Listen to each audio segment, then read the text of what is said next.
The mid summer নাইটের সমস্ত গল্প শুনতে সাবস্ক্রাইব করুন আমাদের ইউটিউব চ্যানেলে।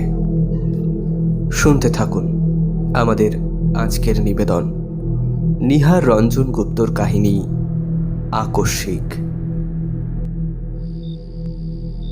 কথা হচ্ছিল আমাদের এক বন্ধু বিভূতিকে নিয়ে।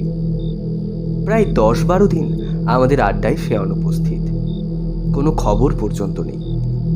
অথচ দলের মধ্যে সেই বেশি আড্ডাবাজ। রোজকার মতো আমরা আমাদের ক্লাব ঘরে এসে সেদিনও সন্ধ্যায় জমায়েত হয়েছি, এবং কখন যে আকাশ ভেঙে মুষলধারায় বৃষ্টি নেমেছে টেরও পাইনি। খেয়াল হলো রাত 9:30 নাগাদ। এবারে বাড়ি ফেরা দরকার, কিন্তু দরজা খুলতেই যে দৃশ্য চোখে পড়ল তাতে সঙ্গে সঙ্গে আবার দরজাটা তখনই বন্ধ করে দিতে হলো। ঝমঝম করে তখনও বৃষ্টি ঝরছে, এবং বৃষ্টির ছাঁটের ঘন কুয়াশায় চারিদিকে একাকার।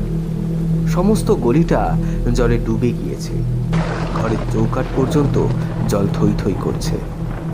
কারো সঙ্গে একটা ছাতি বা ওয়াটারপ্রুফ কিছুই নেই, অথচ বের হওয়ার সঙ্গে সঙ্গেই একেবারে স্নান করে যেতে হবে। তাই সকলে আবার জাকিয়ে বসলাম। মহিন বলল, বেরোনোয় যখন যাবে না তখন ভূতের গল্প শোনা যাক, কি বলো? হয় সরোজ, তবে একটা ভূতের গল্প শোনাও দেখি। আমাদের মধ্যে বন্ধু সরোজই সাহিত্যিক। শুধু সে সাহিত্যিকই নয়, চমৎকার গল্প বলবারও একটা ক্ষমতা আছে তার। কিন্তু মহিনের প্রস্তাবে বাধা দিল দিব্যেন্দু। বলল, না, শচীনের নতুন কোনো ম্যাজিক দেখা যাক। আমি প্রস্তাবে সায় দিয়ে বললাম, হ্যাঁ সেই ভালো, শচীন শুরু কর। আমাদের দলের মধ্যে শচীন অ্যামেচার ম্যাজিশিয়ান না হলেও ম্যাজিকে সত্যিই তার বাহাদুরি ছিল। আশ্চর্য রকমের ম্যাজিক এক এক সময় আমাদের সে দেখিয়ে কতদিন তাক লাগিয়ে দিয়েছে। ঘরের এক কোণে একটা চেয়ারে চুপ করে বসে শচীন আপন মনে একটা সিগারেট টানছিল। আমার প্রস্তাবে সে বলল, ম্যাজিক যে দেখাবো, জিনিসপত্র কোথায়? ঠাট্টা করে সরোজ বলল, জিনিসপত্র না হলে ম্যাজিক দেখাতে পারি না, তবে কিসের চাই তোর ম্যাজিক? ঠিক আছে, শুধু হাতেই দেখাবো। সকলে উৎসাহিত হয়ে উঠলাম। ঘরের আলোটা নিভিয়ে দে। আলোটা নিভিয়ে দিয়ে একটা ক্যান্ডেল জ্বালিয়ে টেবিলের ওপর রাখ। শচীনের কথা মতো তাই করা হলো। একটা মাত্র ক্যান্ডেলের আলোয় ঘরের মধ্যে অদ্ভুত আলো ছায়া সৃষ্টি করেছে। আলোর শিখার একটা ছায়া সেই আধো আলো আধো আধারে দেওয়ালের গায়ে কাঁপছে। বাইরে সমানে বৃষ্টি পড়ছে। শচীন তার পূর্বের আসনেই বসা। আমরা 12 কজন ঘরের এদিক ওদিকে গা ঘেঁষাঘেঁষি করে বসেছি। সরোজ বলল, কিরে, কই শুরু কর তোর ম্যাজিক। চুপ কর, কথা বলিস না। ভারী গলায় বলল শচীন। তারপর সবাই চুপচাপ। 1 মিনিট, 2 মিনিট, এই করে প্রায় 15 মিনিট কেটে গেল। সবাই অধৈর্য হয়ে উঠেছে। এমন সময় সরোজ আবার প্রশ্ন করল, কিরে সচে, ঘুমলি নাকি বাবা? চুপ, দরজাটা খুলে দে, কে এসেছে দেখ। সত্যি জলের ছপ একটা শব্দ সকলেই আমরা শুনতে পেলাম। শব্দটা ক্রমেই এগিয়ে এসে বন্ধ দরজার কাছেই থামল। তারপর দরজার গায়ে শব্দ উঠল, কে?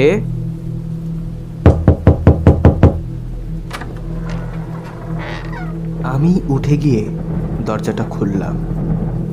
সঙ্গে সঙ্গে একবার বিদ্যুৎ চমকে উঠল।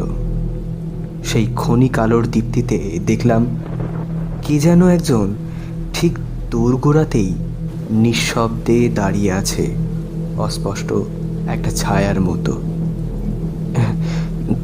কে? কিন্তু আগন্তুক আমার কোনো প্রশ্নে সাড়া দিল না। খানিকটা জমাট কুয়াশার মতোই যেন পাশ কাটিয়ে ঘরে গিয়ে ঢুকতেই আমি দরজাটা বন্ধ করে দিলাম, আর সঙ্গে সঙ্গেই দমকা হাওয়ায় ঘরের একটি মাত্র ক্যান্ডেল নিভে গেল। মুহূর্তে নিশ্ছিদ্র অন্ধকার চারিদিক গ্রাস করল। এবারে শচীন প্রশ্ন করল, তুমি কে? আমি বিভূতি। বিভূতি? কোন বিভূতি? বিভূতি চক্রবর্তী। হাত বাড়িয়ে দরজাটার ঠিক কাছেই দেওয়ালে আলোর সুইচটা টিপলাম। খট করে একটা শব্দ হলো মাত্র, কিন্তু ঘরে আলো জ্বলল না। আর ঠিক সেই মুহূর্তেই মনে হলো কে যেন ঠিক আমার পাশেই দাঁড়িয়ে একটা দীর্ঘশ্বাস ছাড়ল। নিজের অজ্ঞাতেই দুপা পিছিয়ে একেবারে দেওয়ালে ঘেঁষে দাঁড়ালাম। ভয়ে তখন আমার গলা পর্যন্ত শুকিয়ে উঠেছে। হঠাৎ এমন সময় মনে পড়ল, বিভূতি মানে বিভূতি চক্রবর্তী আমাদের বন্ধু। তবে সঙ্গে সঙ্গে যেন ভয়টা কেটে গেল। সহৎসাহে বললাম, বিভূতি তুই? হ্যাঁ। সেই পূর্বের মতোই চাপা কণ্ঠস্বর। মনে হলো বড় যেন কষ্ট হচ্ছে তার কথা বলতে। আমারও মনে পড়ল, বিভূতি তো সেই ভবানীপুরে থাকে। প্রায় 10-12 দিন আমাদের আড্ডায় আসে না। সেই প্রচণ্ড বর্ষণমুখর রাতে সেই ভবানীপুর থেকে এসেছে। একটু বিস্ময়ই লাগলো। আমি এবারে প্রশ্ন করলাম, এই ঝড় জলের মধ্যে এত রাতে তুই? ব্যাপার কি বিভূতি? বিভূতি আমার প্রশ্নের কোনো জবাব না দিয়ে শচীনকে সম্বোধন করে বলল, শচীন, আমাকে তুই ডাকছিলি কেন? এবার প্রশ্ন করল মহিন। এই জলের মধ্যে তুই এলি কি করে রে বিভু? জল? হ্যাঁ, বাড়ি তো ভীষণ বৃষ্টি। তা হবে। তা হবে কি রে? চারিদিকে জল থই থই করছে না? না তো, শচীন ডাকার সঙ্গে সঙ্গেই তো এলাম। ভিজে গেছিস তো একেবারে? না। বলে কি বিভূতি?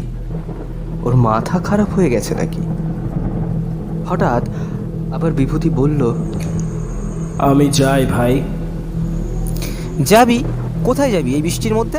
মাথা খারাপ হলো নাকি তোর? আমার বড় কষ্ট হচ্ছে রে। আমি আর ঘরের মধ্যে থাকতে পারছি না। আমি চললাম।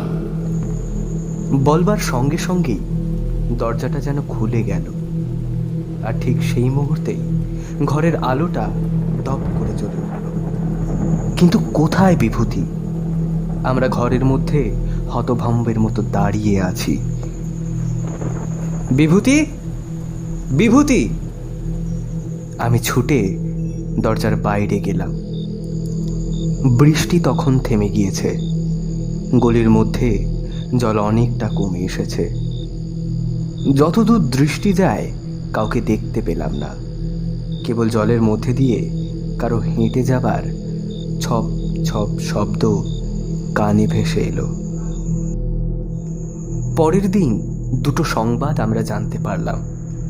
একটি সংবাদপত্রে প্রকাশিত হয়েছিল, গত রাত্রে প্রচণ্ড 3 ঘন্টা ব্যাপী বৃষ্টির মধ্যে শহরের শ্যামবাজার অঞ্চলে বিদ্যুৎ সরবরাহ মিনিট 20 জন্য বন্ধ হয়ে গিয়েছিল। রাত্রি 9:45 থেকে 10:05 পর্যন্ত। আর একটা হলো, গত রাত্রে দিন কয়েক ভোগবার পর টাইফয়েডে আমাদের বন্ধু বিভূতি চক্রবর্তী রাত 9:30 মারা গিয়েছে। তারপর কতদিন কেটে গিয়েছে, কিন্তু সমস্ত ঘটনাটা আজও অস্পষ্ট হয়ে আছে। তবে স্বীকার করতে পারিনি তেমন ব্যাপারটার মধ্যে শচীনের কোনো ম্যাজিকের কেরামতি আছে, যেমনি এও স্বীকার করে নিতে মন চায়নি যে ব্যাপারটার মধ্যে কোনো কিছু ভৌতিক ব্যাপার আছে। তবে যা ঘটেছিল তা বর্ণে বর্ণে সত্যি।